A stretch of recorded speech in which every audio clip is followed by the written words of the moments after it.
కర్ణపిశాచి గురించి ఎప్పుడైనా విన్నారా? అదొక ఈవిల్ స్పిరిట్. సాధారణంగా కంటికి కనిపించే దయ్యం కాదు, అది చెవికి మాత్రమే వినిపిస్తుంది. ఎమోషనల్ గా మనల్ని ట్రిగర్ చేసి కన్ఫ్యూజ్ చేసి తన ఆధీనంలోకి తెచ్చుకుంటుంది. నేను ఈ కర్ణపిశాచి గురించి చదువుతున్నప్పుడు కడపలో 1952లో జరిగిన ఒక రియల్ ఇన్సిడెంట్ గురించి చూశాను. దాన్ని ఇప్పుడు మీతో షేర్ చేసుకుంటాను వినండి. అమ్మాయి పేరు కామాక్షి. భర్త చనిపోయాడు. తనకి 2 పిల్లలు ఉన్నారు. భర్త లేకపోయినా 2 పిల్లల్ని చూసుకుంటూ ఎంతో సంతోషంగా ఆరోగ్యంగా ఉండేది కామాక్షి.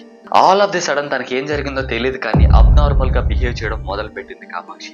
మొదట్లో పిల్లలు దాన్ని చూసి భయపడ్డారు. తర్వాత కామాక్షి వాళ్ళ అమ్మా నాన్న దాన్ని చూసి ఏం చేస్తున్నావు అని అడగగా కామాక్షి కొద్దిసేపటికి స్పృహలోకి వచ్చి నా చెవిలో ఎవరో ఏదో చెప్తున్నారు అని చెప్పింది. ఇలా రోజుకి ఒక 2-3 సార్లు జరిగేది.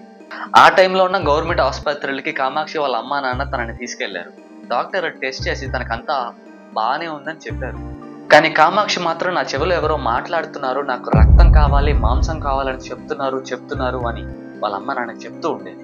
అలా 7 నెలల పాటు నరక యాతనను అనుభవించిన కామాక్షి ఒక రోజు అదే ఊర్లో ఉన్న డ్యామ్ లో దూకి ఆత్మహత్య చేసుకుని చనిపోయింది. ఇలాంటి మరిన్ని హారర్ స్టోరీస్ కోసం ఈ వీడియోకి లైక్ చేసి మన ఛానల్ని సబ్స్క్రైబ్ చేసుకోండి.